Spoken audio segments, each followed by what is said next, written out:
BSc second year mathematics paper third mechanics का 2019 का paper शुरू कर रहे हैं। मैं आपको हर एक क्वेश्चन बेसिक से कराऊंगा, तो उस हिसाब से आप वीडियो को पेशेंस के साथ देखना और उस कंसेप्ट को आप समझ लोगे तो उस पैटर्न के और क्वेश्चन भी कर पाओगे। अब स्टैटिक्स वाली बुक का चैप्टर फर्स्ट बी का एग्जाम्पल नंबर 4 शुरू करेंगे। इस क्वेश्चन में आपको बोला है कि आपने पहले एक स्ट्रेट वायर ए ओ बी ली है, फिर उस स्ट्रेट वायर को पॉइंट ओ से दो हिस्सों में मोड़ दिया है। उन दो हिस्सों में से पहला हिस्सा होगा ओ ए जिसकी लेंथ स्मॉल ए गिवन है, दूसरा हिस्सा होगा ओ बी जिसकी लेंथ स्मॉल बी गिवन है, और इन दोनों हिस्सों के बीच का एंगल थीटा भी क्वेश्चन में गिवन है। अब इन दोनों हिस्सों के ऊपर जितने भी फोर्स हैं उनके बारे में बात करते हैं। तो फिर आपको मालूम है कि हमारे वेट के कारण जो फोर्स लगता है वो वर्टिकली डाउनवर्ड लगता है। अब वायर के इन पार्ट्स का भी अपना कोई वेट होगा, तो उस वेट के कारण उनके ऊपर वर्टिकली डाउनवर्ड फोर्स लगेगा। तो ये रहे वो दोनों वर्टिकली डाउनवर्ड फोर्स। ये वाला पॉइंट ए जो वॉल को और बॉडी को कनेक्ट कर रहा है वो कहलाता है हिंज पॉइंट। अब इस पॉइंट पर फोर्स के बारे में बात करते हैं। तो फिर ये जो वॉल है वो इस बॉडी के ऊपर फोर्स लगाती है, और आपको पता है न्यूटन्स थर्ड लॉ के according every action has equal and opposite reaction. तो वॉल इस बॉडी के ऊपर फोर्स लगा रही है, तो ये बॉडी भी उसके इक्वल और अपोजिट इस वॉल के ऊपर फोर्स लगाएगी, तो वो फोर्स ही नॉर्मल रिएक्शन फोर्स कहलाएगा। अब इस फोर्स की डायरेक्शन निकालने के लिए मैं आपको एक थ्योरम बताऊंगा। उस थ्योरम के अकॉर्डिंग अगर कोई बॉडी इक्विलिब्रियम में है और उस पर तीन फोर्स काम कर रहे हैं, तो उस सिचुएशन में दो ही केस होते हैं। पहला केस, यहाँ तो वो तीनों फोर्स किसी एक फिक्स पॉइंट पे इंटरसेक्ट करेंगे, किसी एक फिक्स पॉइंट पे मीट करेंगे, और अगर वो किसी फिक्स पॉइंट पे नहीं मिल रहे हैं तो केस सेकंड ही पॉसिबल है। उस केस में तीनों फोर्स एक दूसरे के पैरेलल आएंगे। अब जब भी आपको इस वाले फोर्स की डायरेक्शन निकालनी होगी तो आप सबसे पहले बाकी सभी फोर्स की डायरेक्शन निकाल दोगे और आखिर में इस वाले फोर्स की डायरेक्शन निकालोगे। अब इन दोनों फोर्स की डायरेक्शन तो आपको पता है वर्टिकली डाउनवर्ड है, और ये दोनों किसी पॉइंट पर मीट भी नहीं कर रहे हैं, एक दूसरे के पैरेलल हैं। तो फिर थ्योरम के हिसाब से अगर वो मीट नहीं कर रहे हैं तो एक ही केस बचा कि वो एक दूसरे के पैरेलल होंगे। अब ये दोनों एक दूसरे के पैरेलल हैं, तो सीधी सी बात है तीसरा फोर्स इन दोनों के पैरेलल होगा। और अब ये वाला जो पॉइंट है इस वॉल के ऊपर इस डायरेक्शन में फोर्स लगा रहा है, और ये वाला फोर्स इन दोनों फोर्सेस के पैरेलल है, तो इन दोनों के पैरेलल फोर्स की यही डायरेक्शन पॉसिबल है। अब इक्विलिब्रियम की कंडीशन को सेटिस्फाई कराने के लिए हम तीनों फोर्सेस को इंडिविजुअली कैलकुलेट करते हैं और आखिर में सबका सम 0 के इक्वल पुट कर देते हैं। अब आपको मालूम है कि जब भी बहुत सारे फोर्सेस कैलकुलेट करने होते हैं तो उसके लिए हम कोई फिक्स रेफरेंस पॉइंट लेते हैं। अब इस चैप्टर में आप याद रखना कि हमेशा हम रेफरेंस पॉइंट हिंज पॉइंट को लेंगे, उससे आपकी कैलकुलेशन आसानी से हो जाएगी। इसलिए कैलकुलेशन इजी करने के लिए आप फोर्स का रेफरेंस पॉइंट हमेशा हिंज पॉइंट को ही लेंगे। अब फोर्स की डायरेक्शन के बारे में बात करते हैं कि फोर्स नेगेटिव कब लेंगे और पॉजिटिव कब लेंगे। 11th 12th में आपने पढ़ा है कि जो वेट वाला फोर्स होता है वो हमेशा सेंटर ऑफ ग्रेविटी से शुरू होता है। मतलब कि ये वाला फोर्स वेट का इस पॉइंट से शुरू होगा G1 से, और ये वाला फोर्स पॉइंट G2 से शुरू होगा। अब फोर्स की डायरेक्शन जानने के लिए आप पहले जिस फोर्स की डायरेक्शन जाननी है उसके इनिशियल पॉइंट से, यानी जहाँ से वो फोर्स शुरू हो रहा है वहाँ से शुरू करोगे और उस फोर्स की डायरेक्शन में मूव करते हुए वापस रेफरेंस पॉइंट पर आ जाओगे। तो ये रहा इनिशियल पॉइंट, यहाँ से मूव किया और यहाँ से रेफरेंस पॉइंट पर आ गए। फिर रेफरेंस पॉइंट से वापस रेफरेंस पॉइंट के फोर्स की डायरेक्शन में मूव करते हुए वापस फर्स्ट फोर्स के इनिशियल पॉइंट पर आ जाओगे। और रिपीट कर देता हूँ, फर्स्ट फोर्स के इनिशियल पॉइंट से शुरू किया, उस फोर्स की डायरेक्शन में मूव किया, फिर मूव करते हुए रेफरेंस पॉइंट पर आए, फिर रेफरेंस पॉइंट वाले फोर्स की डायरेक्शन में मूव किया और वापस फर्स्ट फोर्स के इनिशियल पॉइंट पर आ गए। तो हमने ऐसे मूव किया इस डायरेक्शन में, ये वाली डायरेक्शन एंटी क्लॉकवाइज है। तो फिर जब भी ये डायरेक्शन एंटी क्लॉकवाइज होगी तो उस फोर्स को हम पॉजिटिव लेंगे। अब दूसरा वाला फोर्स इस रोड का है, अब इसका इनिशियल पॉइंट G2 है, तो इसके इनिशियल पॉइंट से शुरू किया, फोर्स की डायरेक्शन में वापस रेफरेंस पॉइंट पर आए, फिर रेफरेंस पॉइंट से वापस इनिशियल पॉइंट पर आए फोर्स के। तो यहाँ से ऐसे मूव किया, यहाँ गए रेफरेंस पॉइंट पर, फिर इसके फोर्स की डायरेक्शन में मूव किया, यहाँ आ गए। तो कैसे मूव किया? क्लॉकवाइज डायरेक्शन में मूव किया। तो जब भी ऐसे क्लॉकवाइज डायरेक्शन में मूव होंगे तो उस फोर्स को नेगेटिव लेंगे, इसलिए पार्ट ए वाले फोर्स को पॉजिटिव लेंगे क्योंकि वो एंटी क्लॉकवाइज था, और पार्ट OB वाले फोर्स को नेगेटिव लेंगे क्योंकि वो क्लॉकवाइज डायरेक्शन में था। अब फोर्स का फॉर्मूला आपको याद रखना है कि फोर्स इक्वल टू होगा weight of that part multiply by perpendicular distance. Weight तो जो भी होगा उस पार्ट का वो ले लेंगे। अब परपेंडिकुलर डिस्टेंस होगा कि जो पहला फोर्स है उसका इनिशियल पॉइंट और रेफरेंस पॉइंट, इन दोनों के बीच का परपेंडिकुलर डिस्टेंस। तो मान लो ये वाला फोर्स यहाँ से शुरू हो रहा है और रेफरेंस पॉइंट ये रहा, तो इसके और इस इनिशियल पॉइंट के बीच का परपेंडिकुलर डिस्टेंस है G1m। और ये वाला फोर्स है OB का, उसका इनिशियल पॉइंट ये रहा G2 और ये रहा रेफरेंस पॉइंट। तो G2 और रेफरेंस पॉइंट के बीच का परपेंडिकुलर डिस्टेंस होगा G2L।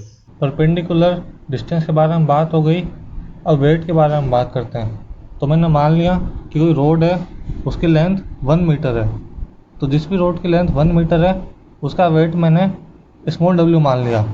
तो फिर अगर किसी रोड की लेंथ स्मॉल होगी तो उसका वेट क्या हो जाएगा?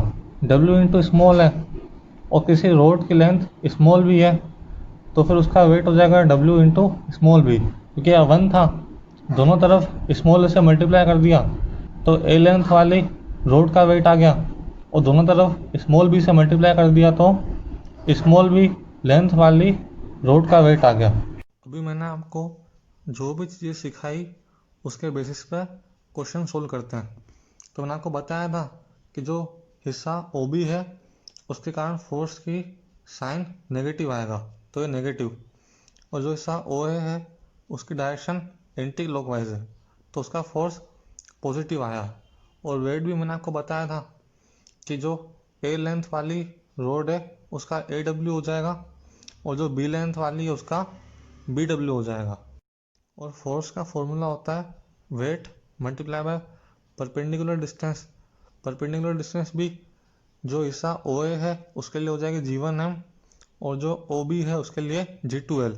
तो यहाँ AW इंटू G1m और यहाँ BW इंटू G2L, दोनों का सम 0 के इक्वल पुट कर दिया क्योंकि बॉडी इक्विलिब्रियम में है, और ये स्मॉल w कॉमन लेके 0 के अपॉन में बेच दिया। अब हमें G1m की वैल्यू निकालनी है जो क्वेश्चन में क्वांटिटीज गिवन है उसकी फॉर्म में। तो फिर ये रहा G1m। अब ये वाला एंगल थीटा क्वेश्चन में गिवन है। तो थ्योरम से ये दोनों लाइंस पैरेलल है और ये एक ही लाइन है, तो ये वाला एंगल भी थीटा हो जाएगा। अब ये सेंटर ऑफ ग्रेविटी है, तो ये पूरे ए लेंथ वाली रोड को दो हिस्सों में डिवाइड करेगी जिनकी लेंथ इक्वल होगी। तो जो जीवन है उसका ओ से डिस्टेंस a/2 होगा और ए से भी डिस्टेंस a/2 होगा, स्मॉल a/2। तो जीवन ए की लेंथ कितनी हो गई, स्मॉल a/2। अब ये वाली लेंथ है स्मॉल a/2 और हमें ये वाली लेंथ निकालनी है। तो ट्रिग्नोमेट्री से कोस थीटा इक्वल टू होगा G1m अपॉन G2a। G2a की वैल्यू है a/2, तो वहाँ से G1m की वैल्यू कितनी आ जाएगी, a/2 कोस थीटा। तो G1m की वैल्यू निकाल के यहाँ पुट कर दी। अब G2l के बारे में बात करते हैं। तो उसके लिए ये भी इस वाली रोड का सेंटर ऑफ ग्रेविटी हो जाएगा G2, तो फिर O G2 b/2 का इक्वल हो जाएगा और G2 भी b/2 का इक्वल हो जाएगा। हमें चाहिए G2l। अब अगर हम OG2 में से OL को माइनस कर देंगे, यानी इस पूरे में से इस वाले हिस्से को माइनस कर देंगे, तो G2l मिल जाएगा। अब ये वाला एंगल थीटा क्वेश्चन में गिवन है और ये पूरी लेंथ स्मॉल a है, तो ट्रिग्नोमेट्री से OL की वैल्यू हो जाएगी a कोस थीटा। तो OL हो गया a कोस थीटा, OG2 हो गया b/2, तो G2l हो जाएगा b/2 minus a cos theta. तो G2l की वैल्यू यहाँ पुट कर दी। अब क्वेश्चन में कोस थीटा की वैल्यू पूछ रखी है, तो आप ये सारे ब्रैकेट ओपन करोगे और जो भी कोस थीटा वाली टर्म है उसको एक तरफ कर दोगे और बाकी सबको जीरो के उस तरफ भेज दोगे। तो फिर कोस थीटा कॉमन निकाल दिया, तो आया a² + 2ab upon 2 cos theta equal to b² upon 2। तो यहाँ से कोस थीटा की वैल्यू आ गई b² upon a² + 2ab। Upon में से a कॉमन लेने पर आपका आंसर आ जाएगा। ये क्वेश्चन आपका कॉमन कैटेनरी वाले चैप्टर का एक्सरसाइज ए का एग्जाम्पल नंबर 4 है। क्वेश्चन में आपको बोला है कि एक नॉर्मल कैटेनरी है, उस कैटेनरी में आपको एक पर्टिकुलर लेंथ L गिवन है और उस लेंथ के एक्सट्रीमिटीज यानी जहाँ से वो शुरू हो रही है और जहाँ पे वो ख़त्म हो रही है उसके एंगल। अब एक हिस्सा ये रहा, उसके बीच का एंगल अल्फ़ा क्वेश्चन में गिवन है, और दूसरा हिस्सा ये रहा इस लेंथ का, उसका एंगल बीटा भी गिवन है। तो आपके माइंड में एक क्वेश्चन आना चाहिए कि मैंने लेंथ ऐसे क्यों नहीं ली, मैंने लेंथ ए की तरफ क्यों ली। तो क्वेश्चन में साफ साफ बोल रखा है कि जो दोनों एक्सट्रीमिटीज़ हैं वो ए की तरफ है। तो जब एक्सट्रीमिटीज़ ए की तरफ होगी तो ये वाली लेंथ ही पॉसिबल है। अब डायग्राम बनाते समय आपको ध्यान देना है कि कॉमन कैटेनरी का जो लोवेस्ट पॉइंट है वो और जो ओरिजिन है वो आपको अलग अलग रखना है, दोनों को साथ में मत बनाना। डायग्राम में दोनों अलग अलग बनाने हैं। अब ये वाली लेंथ जो मैंने ली है वो कैटेनरी के लोवेस्ट पॉइंट से थोड़ा पहले ही ख़त्म हो रही है। ऐसा इसलिए क्योंकि क्वेश्चन में बोल नहीं रखा है कि वो जो लेंथ है वो कॉमन कैटेनरी के लोवेस्ट पॉइंट पे टच होगी, इसलिए मैंने उसको लोवेस्ट पॉइंट से थोड़ा पहले ख़त्म किया है। तो उस पॉइंट से लेके लोवेस्ट पॉइंट तक की लेंथ मैंने एस मान ली है। अब क्वेश्चन में आपसे इस वाले हिस्से की हाइट पूछ रखी है। कॉमन कैटेनरी के किसी भी पॉइंट पर उस पॉइंट की हाइट का फॉर्मूला होता है y = c sec साई। अब इस साई एंगल के बारे में बात करते हैं। तो उस पॉइंट पर अगर आप कोई टेंजेंट ड्रॉ करोगे तो टेंजेंट एक्सिस के साथ जो एंगल बनाएगी वो एंगल ही यहाँ पे साई यूज होगा। अब जो पॉइंट ए है और पॉइंट बी है, तो इन पर टेंजेंट ड्रॉ करने पर जो ये टेंजेंट्स एक्सिस के साथ एंगल बनाएगी वो एंगल अल्फा और बीटा क्वेश्चन में गिवन है। अब पॉइंट ए पर मैंने हाइट मान ली है y2, तो y2 इक्वल टू हो जाएगा c सेक एंगल बना रही बीटा, तो y2 equal to c sec beta. अब पॉइंट बी पर हाइट मान ली है y1, तो बी पर टेंजेंट एंगल बना रही है अल्फा, तो y1 इक्वल टू हो जाएगा c सेक अल्फा। अब क्वेश्चन में आपसे ये वाली हाइट पूछी है, तो उसके लिए हम अगर इस पूरी हाइट में से इस वाली हाइट को माइनस कर देंगे तो ये वाली हाइट मिल जाएगी। तो ये पूरी हाइट है y1, ये वाली हाइट है y2, तो जो हाइट हमको चाहिए वो इक्वल टू हो जाएगी y1 माइनस y2। तो इन दोनों एक्सप्रेशन से y की वैल्यू निकाल के यहाँ पुट कर दी। तो क्वेश्चन में आपसे यही वाली हाइट पूछी है, लेकिन क्वेश्चन में जो प्रूफ करना है उसमें c कहीं नहीं आ रहा है और हमारे एक्सप्रेशन में c आ रहा है। इसलिए अब हमारा नेक्स्ट टारगेट होगा कि हम c को एलिमिनेट करें। अब c को एलिमिनेट करने के लिए हमें कोई ऐसा फॉर्मूला याद आना चाहिए जिसमें ये वाला एंगल भी आता हो, क्योंकि ये वाला एंगल क्वेश्चन में गिवन है, और ये वाली लेंथ भी आता हो क्योंकि वो वाली लेंथ भी क्वेश्चन में गिवन है, और खुद c भी आता हो। अगर ऐसा कोई फॉर्मूला हो जिसमें ये तीनों चीज़ें आती हो तो उस फॉर्मूले को यूज़ करते हुए c की वैल्यू निकल जाएगी। तो फिर वो वाला फॉर्मूला होता है s equal to C tan psi. Psi ये angle made by tangent with X axis, ये वाला एंगल भी हमें गिवन है और ये वाली लेंथ भी हमें क्वेश्चन में गिवन है। ये वाली लेंथ होती है इस वाले हिस्से की लेंथ, और ये जो एंगल होता है साई वो होता है ये वाला हिस्सा कितना एंगल बना रहा है, और c की वैल्यू तो हमें निकालनी है। तो ये वाला फॉर्मूला हम यूज़ करेंगे पहले पॉइंट ए पर। तो ए के लिए लेंथ है स्मॉल s और a का एंगल है बीटा, तो पॉइंट ए पर s इक्वल टू हो जाएगा c टेन बीटा। अब पॉइंट b पर ये लेंथ प्लस ये लेंथ, क्योंकि ये जो लेंथ है s ये काउंट की जाती है कैटेनरी के लोएस्ट पॉइंट से।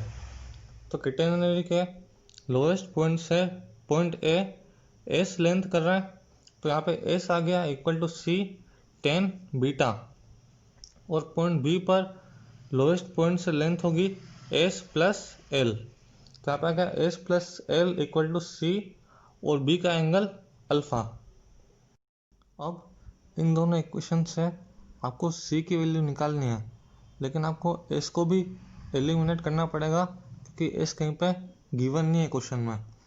तो उसका एक ही रास्ता है सेकंड माइनस फर्स्ट, तो आप सेकंड माइनस फर्स्ट करोगे, वहाँ से आएगा l equal to C tan alpha minus tan beta, तो यहाँ से आपको c की वैल्यू मिल जाएगी।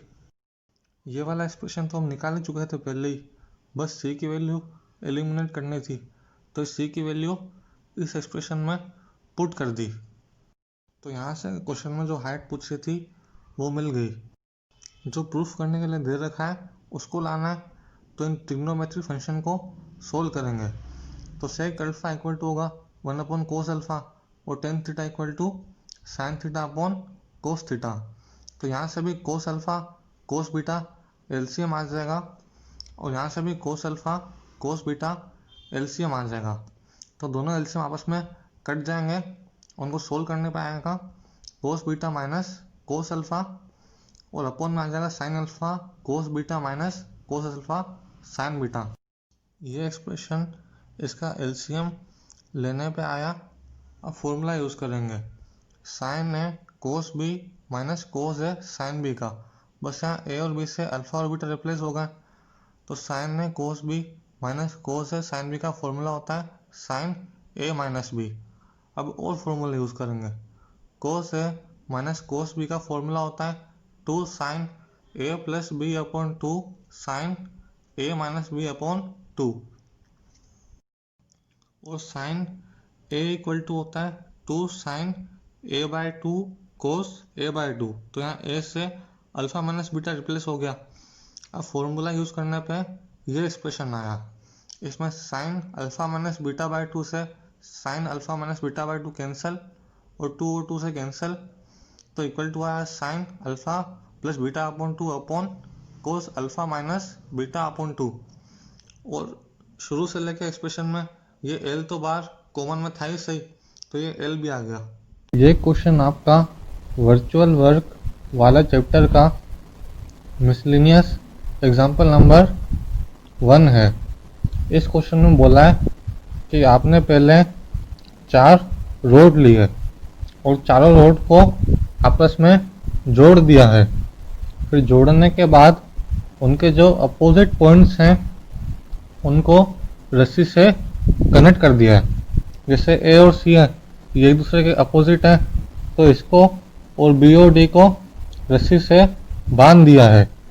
तो आपको ये प्रूफ करना है कि इन रस्सियों में जो टेंशन का रेशियो होगा वो रस्सियों की लेंथ के इक्वल होगा।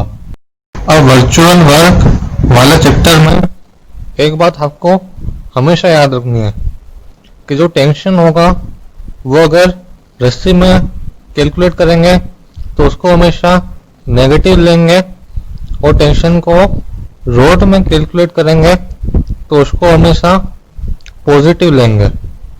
और रोड को जोड़ने पर एक पैरेललोग्राम समांतर चतुर्भुज बनेगा। अब पैरेललोग्राम को नाम दिया है A B C D. A B की लेंथ मैंने स्मॉल ए मान ली, तो पैरेलल डी सी की लेंथ भी स्मॉल ए हो जाएगी, और बी सी की मैंने स्मॉल बी मान ली, तो ए डी की भी स्मॉल बी हो जाएगी। अब कैलकुलेशन में आसानी के लिए मैंने ये वाला एंगल थीटा लिया है। अब वर्चुअल वर्क का क्वेश्चन करने के लिए आप हमेशा जो सिस्टम है उसको एक ऐसा डिस्प्लेसमेंट देते हो कि उसका जो थीटा है वो भी वेरी हो, और जिन चीज़ों के ऊपर टेंशन लग रहा है उनकी लेंथ भी वेरी हो। अब अगर सिस्टम को आप यहाँ से आके धक्का दोगे, रोड को इस वाली धक्का दोगे, तो जो थीटा है वो इंक्रीज होगा, लेकिन थोड़ा सा इंक्रीज होगा। तो जो थीटा है वो हो जाएगा थीटा प्लस डेल थीटा। और इसको आप खिसकाओगे, यहाँ से धक्का दोगे, तो जिनके ऊपर टेंशन लग रहा है रस्सियों के ऊपर, उनकी लेंथ भी चेंज हो जाएगी।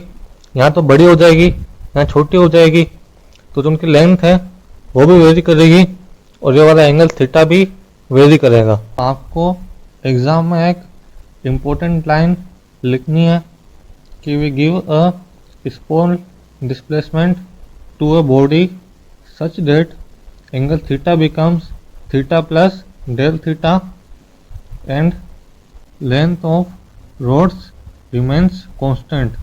क्योंकि ये जो रस्सियाँ हैं इनकी लेंथ वेरी करेगी, रोड की लेंथ वैसी की वैसी रहेगी। अब हिंदी में बता देता हूँ कि निकाय को एक ऐसा लघु विस्थापन देंगे कि जो थीटा है वो थीटा प्लस डेल थीटा हो जाए और छड़ों की लंबाई वैसी की वैसी रहे। मैंने जो लाइन बताई अभी वो आपको एग्ज़ाम में ज़रूर लिखनी है, वरना आपके नंबर कटेंगे। अब फोर्सेस के बारे में बात करते हैं। तो आपने डिस्प्लेसमेंट इस डायरेक्शन में दिया। अब जो वेट का फोर्स लगेगा वो वर्टिकली डाउनवर्ड इस डायरेक्शन में लगेगा, और जो नॉर्मल डायरेक्शन फोर्स लगेगा वो भी नीचे के डायरेक्शन में ऐसे परपेंडिकुलर लगेगा। तो डिस्प्लेसमेंट इस डायरेक्शन में और वेट वगैरह इस डायरेक्शन में, उनके बीच का एंगल 90 है, और कोस 90 की वैल्यू 0 होती है। इसलिए वेट और नॉर्मल डायरेक्शन फोर्स की वैल्यू इस केस में 0 हो जाएगी।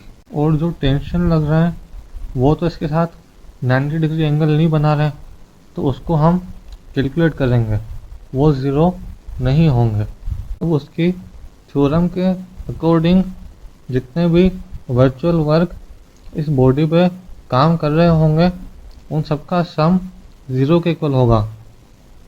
अब ये वाली जो रस्सी है AC, उसके ऊपर क्या लग रहा है टेंशन T1। अब रस्सी है इसलिए ये नेगेटिव लिया, और इसकी लेंथ हो जाएगी AC। ये डेल लगा है क्योंकि ये वेरिएबल है, माइनस इस वाले के हिस्से के ऊपर टेंशन T2 और इसकी length B D equal to 0। तो यहाँ से T1 upon T2 equal to आया minus del B D upon del S. Variable del का मतलब होता है इस क्वांटिटी का पार्शियल डिफ्रेंशिएशन करना है। तो उसके लिए आपको एक क्वांटिटी निकालनी पड़ेगी और वेक्टर सबका फॉर्मूला होता है कि अगर कोई रिजल्टेंट वेक्टर है और ये दो वेक्टर्स हैं और उन वेक्टर्स के बीच का एंगल थीटा है तो ये जो रिजल्टेंट फोर्स होगा यहाँ रिजल्टेंट डिस्टेंस होगा वो इक्वल टू हो जाएगा एक वेक्टर का स्क्वायर प्लस दूसरे वेक्टर का square plus 2 into first vector into second vector into cos theta. तो यहाँ पे एक वेक्टर है स्मॉल है और दूसरा वेक्टर है स्मॉल भी, तो यहाँ से बी डी का स्क्वायर इक्वल टू आ जाएगा A square plus B square plus 2ab cos theta. अब जब भी X square equal to Y होता है और पार्शियल डिफ्रेंशिएशन करना होता है तो पार्शियल डिफ्रेंशिएशन करने के लिए अपोन में डेल एक्स होना चाहिए और वाई का पार्शियल डिफ्रेंशिएशन करने के लिए अपोन में डेल वाई होना चाहिए। यहाँ दोनों नहीं है तो इस साइड मैंने डेल एक्स को मल्टीप्लाई और डिवाइड कर दिया। तो जो अपोन वाला डेल एक्स था उससे एक्स स्क्वायर का पार्शियल डिफ्रेंशिएशन करने पे आया 2x और जो डेल एक्स मल्टीप्लाई किया था वो वैसा का वैसा, और यहाँ जो अपोन में डेल वाई था उससे y का डिफ्रेंशिएशन करने पे आया 1 और जो डेल वाई मल्टीप्लाई किया था वो वैसा का वैसा। तो इस वाले एक्सप्रेशन की तरह इस वाले एक्सप्रेशन का भी पार्शियल डिफ्रेंशिएशन करेंगे। तो एक्स स्क्वायर क्या होता है 2x इंटू डेल एक्स, तो बी डी स्क्वायर का क्या हो जाएगा 2bd into del B D. अब ये जो लेंथ a है और b है ये इस रोड की लेंथ है और रोड की लेंथ मैंने पहले ही कहा था कांस्टेंट है, तो किसी भी कांस्टेंट का डिफ्रेंशिएशन करते हैं तो वो 0 आ जाता है। तो a स्क्वायर का डिफ्रेंशिएशन भी 0 और b स्क्वायर का भी डिफ्रेंशिएशन 0 आएगा। अब कोस थीटा ये वाला एंगल थीटा है, ये तो वेरी हो रहा है कांस्टेंट नहीं है, तो इसका आपको पार्शियल डिफ्रेंशिएशन करना पड़ेगा। तो ए भी तो कांस्टेंट है वो अलग रहेंगे, कोस थीटा का पार्शियल डिफ्रेंशिएशन हो जाएगा माइनस का साइन थीटा और डेल थीटा मल्टीप्लाई हो जाएगा। तो यहाँ से आप डेल बी डी की वैल्यू निकाल दोगे। डेल बी डी की वैल्यू निकालने के लिए हमने triangle A B D use किया था और इन वेक्टर्स के बीच का एंगल थीटा था। अब डेल ए सी की वैल्यू निकालने के लिए हम triangle A C B use करेंगे और इसमें दो वेक्टर है ए बी और बी सी, दोनों की लेंथ तो हमें मालूम है लेकिन ये वाला एंगल निकालना है। अब ये वाली लाइन इस लाइन के साथ थीटा एंगल बना रही है और ये वाली लाइन इसके पैरेलल है और ये एक ही लाइन है, तो थ्योरम से ये वाला एंगल भी थीटा हो जाएगा। अब ये पूरा एंगल 180 होता है पाई और ये छोटा सा एंगल थीटा है, तो जो एंगल बचा वो क्या हो जाएगा 180 माइनस थीटा यानी पाई माइनस थीटा। मतलब हमें वेक्टर्स के बीच का एंगल भी मिल गया और दोनों की लेंथ ए और बी तो हमें मालूम ही है, तो पिछली बार की तरह वो सब यूज़ करेंगे, बस एंगल थीटा की जगह पाई माइनस थीटा हो जाएगा और पहले की तरह पार्शियल डिफ्रेंशिएशन करके डेल ए सी की वैल्यू निकाल देंगे। कोस 180 माइनस थीटा की वैल्यू होती है माइनस कोस थीटा और माइनस कोस थीटा का डिफ्रेंशिएशन होता है माइनस साइन थीटा, तो माइनस माइनस प्लस हो जाएगा यहाँ बस। अब आपने डेल बी टी की वैल्यू भी निकाल दी, डेल ए सी की वैल्यू भी निकाल दी। T1 अपॉन T2 की वैल्यू हमारे पास minus del B D upon del A C थी, तो ये दोनों वैल्यूज हमने यहाँ पुट कर दी। तो जो डेल बी डी का माइनस साइन था वो इससे न्यूट्रल हो गया। अब A B sine theta del theta से A B sine theta del theta cut हो जाएगा, तो आपके टेंशन का जो रेशो आएगा T1 अपॉन T2 वो इक्वल टू आएगा ए सी अपॉन बी डी के, और ए सी ही T1 की लेंथ है और बी डी ही T2 की लेंथ है। T1 अपॉन T2 वो इक्वल टू आ जाएगा ए सी अपॉन बी डी, AC है T1 टेंशन वाले की लेंथ और BD है T2 टेंशन वाले की लेंथ।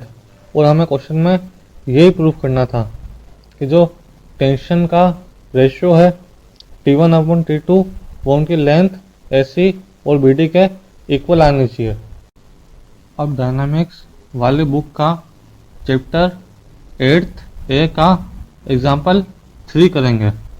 उस एग्जाम्पल में बोला है कि दो बॉल्स हैं, पहले ये वाली बॉल रेस्ट में पड़ी है और दूसरी बॉल मोशन करते हुए इस बॉल से टकराएगी।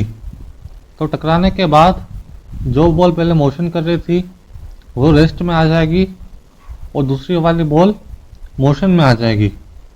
और क्वेश्चन में गिवन है कि टकराने के बाद काइनेटिक एनर्जी में जो लॉस हुआ है वो इस सिस्टम की इनिशियल काइनेटिक एनर्जी के हाफ के इक्वल है।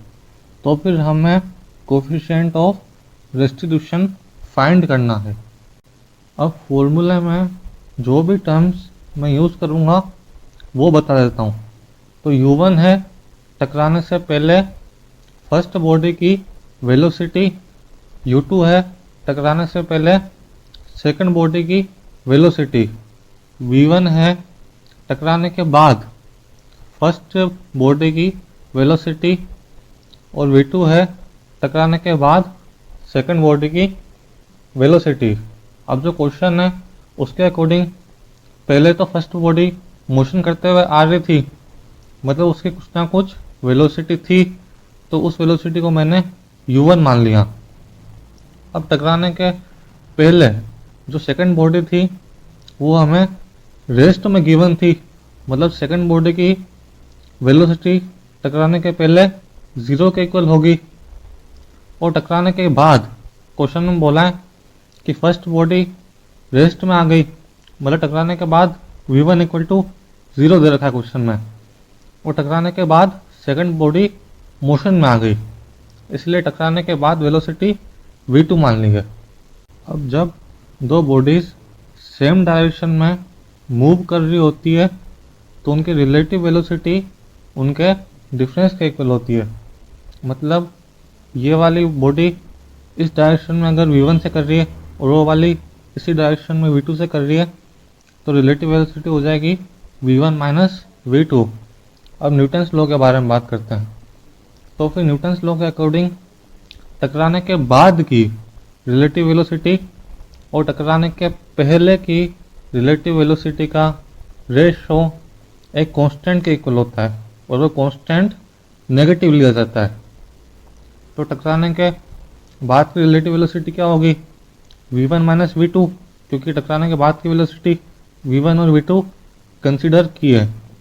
और टकराने के पहले की रिलेटिव वेलोसिटी क्या हो जाएगी? U1 - U2। तो इसका रेशियो इक्वल टू आया एक कांस्टेंट के जो कि नेगेटिव है। अब इसमें जितनी भी टर्म्स आ रही है वो मैंने यहाँ पे आपको निकाल के बता दी कि किसकी वैल्यू क्या आएगी। तो सारी वैल्यूज़ आप यहाँ पुट कर दोगे तो V2 इक्वल टू आ जाएगा EU1 के। अब law of conservation of momentum के बारे में बात करते हैं। तो मोमेंटम इक्वल टू होता है मास इनटू वेलोसिटी। अब इस लॉ के अकॉर्डिंग टकराने के पहले पूरे सिस्टम का मोमेंटम टकराने के बाद के मोमेंटम के इक्वल होता है। यानी जब कोलिजन होता है तब टकराने के पहले पूरे सिस्टम का जो मोमेंटम होता है वो इक्वल होता है टकराने के बाद पूरे सिस्टम का मोमेंटम के। अब टकराने के पहले मोमेंटम क्या होगा? m1 u1 plus m2 u2। टकराने के पहले पूरे सिस्टम का मोमेंटम और टकराने के बाद मोमेंटम क्या होगा? m1 v1 plus m2 v2। लेकिन v1 की वैल्यू 0 है क्योंकि टकराने के बाद ये बॉडी रेस्ट में आ गई, और u2 की वैल्यू भी 0 है क्योंकि टकराने के पहले ये वाली बॉडी रेस्ट में थी। तो ये सारी वैल्यूज़ उस फॉर्मूले में पुट करने पे जो वैल्यू 0 थी वो पुट करने पे हमारे पास आया m1 u1 equal to m2 v2। अब यहाँ से जो हमने v2 की वैल्यू निकाल ली थी EU1 वो यहाँ पुट कर दी। तो फिर U1 से U1 कैंसिल हो गया, तो हमारे पास आया M1 इक्वल टू EM2। संवेग संरक्षण का नियम हो गया। अब गतिज ऊर्जा काइनेटिक एनर्जी के बारे में बात करते हैं। काइनेटिक एनर्जी का फॉर्मूला होता है हाफ एम वी स्क्वायर, जहाँ वी होता है वेलोसिटी ऑफ बॉडी। अब लॉस क्या होगा कि सिस्टम की टकराने के पहले जो टोटल काइनेटिक एनर्जी थी उसमें से टकराने के बाद वाली काइनेटिक एनर्जी माइनस कर देंगे तो लॉस इन काइनेटिक एनर्जी मिल जाएगा। अब टकराने के पहले सिस्टम की काइनेटिक एनर्जी क्या होगी, half M1 U1 square plus half M2 U2 square. तो ये लिख दी पहले, minus half M1 V1 square plus half M2 V2 square. तो हाफ को कॉमन ले लिया तो आपके पास ये वाला एक्सप्रेशन आया। अब वापस यहाँ पे जो वेलोसिटी 0 थी वो पुट कर दी, तो लॉस इन काइनेटिक एनर्जी का फॉर्मूला आया half into M1 U1 square minus M2 V2 square. अब आपको क्वेश्चन में बोल रखा है कि जो लॉस है काइनेटिक एनर्जी में वो इक्वल टू है half of initial kinetic energy. तो इनिशियल काइनेटिक एनर्जी कितनी है, हाफ M1 U1 स्क्वायर, उसका भी हाफ, यानी कि लॉस इक्वल टू हो जाएगा half into half 1/4 into M1 U1 square. तो ये भी लॉस इन काइनेटिक एनर्जी है और ये भी लॉस इन काइनेटिक एनर्जी है, तो दोनों इक्वल हो गई। अब इनको इक्वल करने के बाद जब रीअरेंज करेंगे तो आएगा half M1 U1 square equal to M2 V2 square. अब M1 की वैल्यू यहाँ हमने निकाल ली थी EM2, तो वो यहाँ पुट कर दी, और V2 की वैल्यू हमने यहाँ निकाल ली थी EU1, तो वो भी यहाँ पुट कर दी। जहाँ V2 स्क्वायर है तो E1 स्क्वायर U1 स्क्वायर आ गया और M1 की वैल्यू यहाँ पुट कर दी, तो फिर M2 से M2 कैंसिल हो गया और एक ही से एक ही भी कैंसिल हो गया, U1 स्क्वायर भी कैंसिल हो गया, तो आपके पास E की वैल्यू आ गई 1/2 और यही होता है कोफिशिएंट ऑफ रेस्टिट्यूशन। अब ये वाला चैप्टर आपका फिर भी आसान है क्योंकि इसमें घूम फिर के 2-3 चीज़ें यूज़ करनी है। एक तो न्यूटन्स लॉ यूज़ करना है, एक law of conservation of momentum use करना है, और जो क्वेश्चन में कंडीशन दी हुई है वो यूज़ करना है, और वो इक्वेशन सोल्व करनी है, और जो क्वेश्चन में पूछा है वो निकाल देना है। हमने भी यही किया, पहले न्यूटन्स लॉ यूज़ करके V2 की वैल्यू निकाली, फिर कंजर्वेशन यूज़ करके M1 की वैल्यू निकाली, और फिर क्वेश्चन की कंडीशन सेटिस्फाई करी और कोफिशिएंट ऑफ रेस्टिट्यूशन 1/2 के इक्वल आ गया और आंसर मिल गया।